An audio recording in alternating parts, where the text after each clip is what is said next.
The interdependence of the Buddha, Dharma, and Sangha exemplifies a balanced triad where each element supports the others, creating a harmonious spiritual environment. This reflects the essence of coexistence and equilibrium, where each part of the triad reinforces the stability and effectiveness of the whole. Buddha is the enlightened being who discovered and taught the Dharma. Dharma is the teachings and truths about the nature of existence as discovered by the Buddha. Sangha is the community of practitioners who follow the Dharma and support each other in their practice. Coexistence, balance. Buddha, Dharma, and Sangha are interconnected. Buddha's enlightenment brings forth Dharma, which in turn nurtures the Sangha. The Sangha sustains the teachings of the Buddha, creating a harmonious balance. Equilibrium, negation of balance. Without the Buddha's enlightenment, there would be no Dharma. Without Dharma, the Sangha wouldn't exist. Each element negates the existence of the other in its absence, maintaining equilibrium. The principle of dependent origination illustrates a chain of causation where each link is both a cause and an effect, leading to a continuous cycle of cause and consequence. This cycle can be positively reinforcing or can form a feedback loop of negative consequences, depending on the nature of the actions involved. Cause is an action or condition that contributes to the arising of phenomena. Effect is the outcome or result that arises dependent on the cause. Continuation is the ongoing cycle of cause and effect, leading to further phenomena. Reinforcement, cyclic. Cause leads to effect, which results in continuation, perpetuating the cycle of cause and effect. This cycle reinforces itself, creating ongoing phenomena. Feedback, negation of cyclic. The absence of an effect negates its cause, and the absence of continuation negates the effect. This feedback loop influences the cessation of phenomena. The Four Noble Truths present a clear causal pathway from the recognition of suffering to its cessation through the Noble Eightfold Path. Conversely, by following the Noble Eightfold Path, one can reverse the causal chain of suffering, thereby illustrating the concept of reversion. Suffering, dukkha, is the acknowledgement of suffering as a fundamental aspect of existence. Craving, tanha, is the identification of craving as the cause of suffering. Cessation, nirodha, is the potential to cease suffering through the elimination of craving. Causal, direct relation. Suffering arises from craving, and the cessation of suffering is achieved through eliminating craving. This sequence reflects the direct causal relationship in the triad. Reversion, negation of causal. Without craving, there would be no suffering, and without the potential for cessation, craving continues. The negation reveals the inverse relationship. Karma and rebirth defy linear time constraints, suggesting that actions and their consequences can span across multiple lifetimes. This non-linear relationship is complemented by a retrospective understanding, where one's present circumstances are often the result of past actions. Past karma is actions and intentions from previous lives influencing the present. Current life circumstances is the present situation shaped by past karma. Future rebirth is the future lives influenced by the karma of current and past lives. Non-linear, indirect. Past karma influences current life circumstances, which then shape future rebirth. This triad demonstrates how past actions indirectly shape future outcomes. Retrospective, reflective. The absence of future rebirth reflects back to current life circumstances, and their absence links to past karma. It's a reflection on how current actions and past deeds are interwoven. Sunyata emphasizes the interconnectedness and interdependence of all phenomena, suggesting an inclusive approach to understanding reality. In contrast, it also points out the exclusive nature of phenomena as being empty of inherent existence, highlighting the need for a deeper understanding of reality beyond surface appearances. Phenomena is all entities and occurrences as subjects of perception. Interdependence is the concept that all phenomena arise in dependence on other phenomena. Emptiness, sunyata, is the lack of inherent existence in all phenomena. Inclusive, inclusion. Phenomena exist in interdependence, and this interconnectedness illustrates the concept of emptiness. This triad encapsulates the Buddhist understanding of reality. Exclusive, avoidance. The absence of interdependence negates the existence of phenomena, and the negation of emptiness is tied to both phenomena and interdependence. This demonstrates how interconnected and essential these concepts are. The middle way and the Eightfold Path represent a balanced approach to spiritual practice, where each element is interconnected and supports the others. Neglecting aspects of this path can create bottlenecks, hindering spiritual progress. Middle way is the Buddhist path that avoids the extremes of self-indulgence and self-mortification. Eightfold Path is the path comprising right understanding, thought, speech, action, livelihood, effort, mindfulness, and concentration. Enlightenment is the ultimate goal of Buddhist practice, achieved through following the middle way and the Eightfold Path. Conjoined, pivot. The middle way leads to the Eightfold Path, which in turn leads to enlightenment. This triad shows the progressive nature of Buddhist practice. Bottlenecked, blockage. The absence of the Eightfold Path blocks the attainment of enlightenment, and without the middle way, the Eightfold Path cannot be fully understood or practiced. Adherence to the 5 precepts fosters ethical harmony and spiritual well-being. Conversely, violating these precepts creates ethical and spiritual dissonance, leading to negative karmic consequences.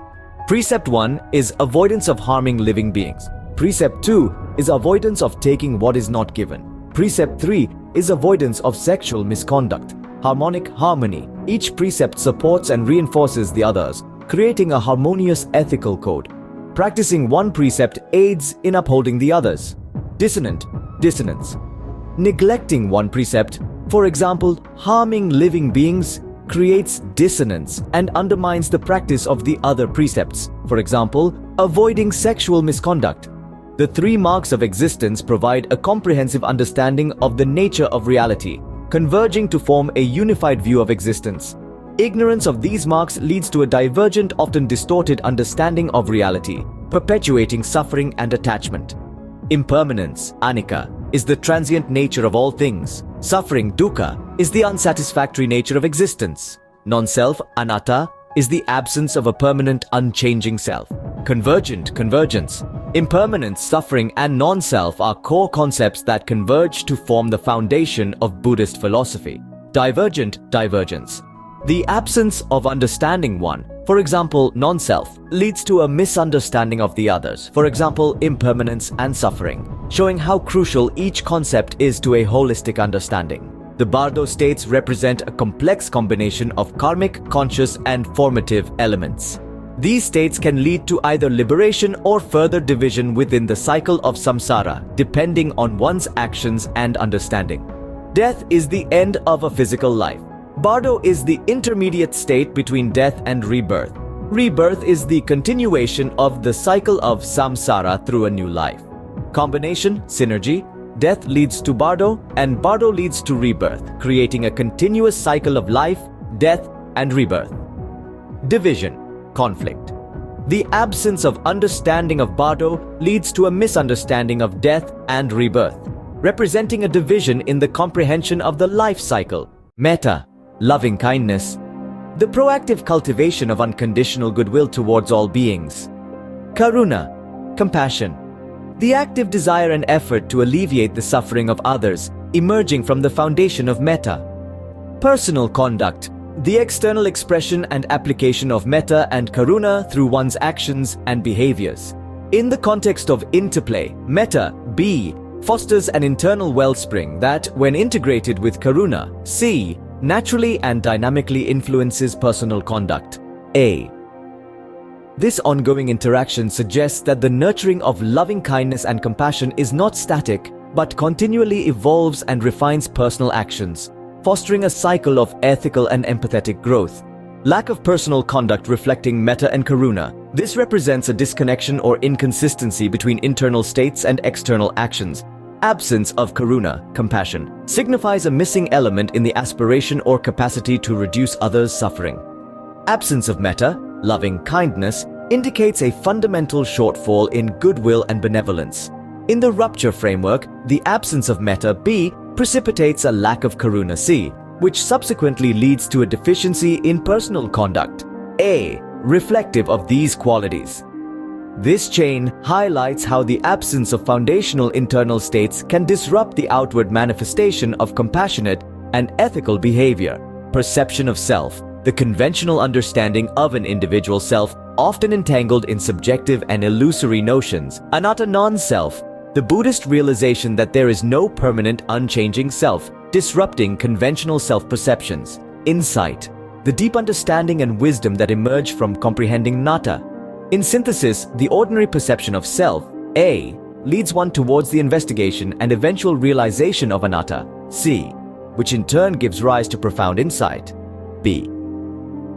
This progression illustrates a transformative journey from superficial self-perceptions to a profound spiritual awakening and wisdom.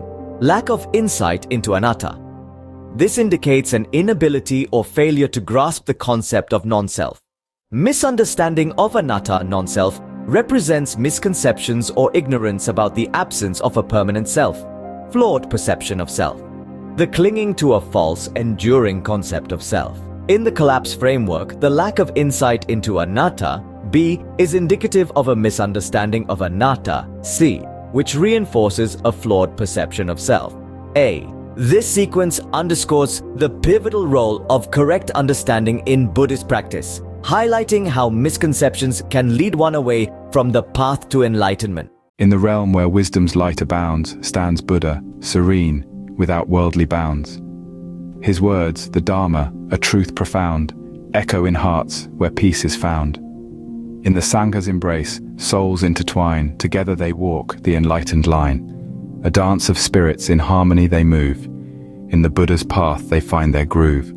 In silence, Buddha meditates on life's scale, Dharma, the balance where truths prevail. Sangha, the fulcrum between earth and sky, in equilibrium their spirits fly. A cause gives birth to the world's refrain, an effect follows in this endless chain. Continuation spirals, an eternal dance, in this cosmic play all have a chance. From cause to effect, the cycle flows, in the echo of actions the future grows. A feedback loop, from past to present, in life's grand canvas, ever so crescent. Suffering, a shadow, lingers near. Craving, the flame, ignites the fear. Cessation, the oasis within reach, freedom's song the Dharma does teach. From suffering's root, craving grows in its thorny grasp, the pain it sows. Only in letting go does cessation flow. In the heart of wisdom peace will glow. Past karma whispers tales untold. Current life, a story to unfold. Future rebirth, the ocean's call. In karmic waves we rise and fall. Looking back, the past shapes our today. Karma's hand in every way. Future rebirth, a mystery to embrace. In life's mirror, our actions we trace. Phenomena, a play of light and shade. Interdependence, the foundation laid. Emptiness, the dance of the void. In this cosmic ballet, all are employed. In phenomena's realm we seek to find a truth elusive, a tie that binds. Emptiness whispers all is not as it seems. In this dream of life, we chase our dreams. The middle way, a path so clear, eightfold steps, drawing near. Enlightenment's call, at journey's end. In wisdom's embrace, we ascend. In the maze of extremes we often stray, the middle way, a light in the fray. Enlightenment, a distant shore. In mindful steps, we explore more. First, we vow to harm no life. Second, to take not in strife. Third, in purity, our hearts align. In these precepts, our souls entwine. When harm befalls the innocent, and theft shadows the benevolent. In misconduct's grip, harmony fades. In these broken chords, darkness invades. Impermanence, life's fleeting song. Suffering, the path we tread along. Non-self, the ultimate decree. In these truths we find the key. In the transient whirl, we lose our way. Suffering blinds the light of day. In the illusion of self, we stand apart. In fragmented realms, we chart our heart. In death's embrace, life's curtain falls. In Bardo's realm, destiny calls. Rebirth, a new dawn's light. In this cycle, we take our flight. Death parts the veil of earthly ties. In Bardo's grasp, truth defies. Rebirth, a division of past and new. In this divide, we seek the true. Meta's warmth, a kindred flame. Karuna's touch to heal the lame. In personal conduct, these virtues bind. In love and compassion, our true self we find. Without metta, the heart grows cold. Karuna absent, stories untold. In personal conduct, if these are missed, loneliness whispers in the morning mist. Perception of self, a tale we weave, anatta unveils. the truth to perceive. Insight, the lantern in the night. In its glow, we find our sight.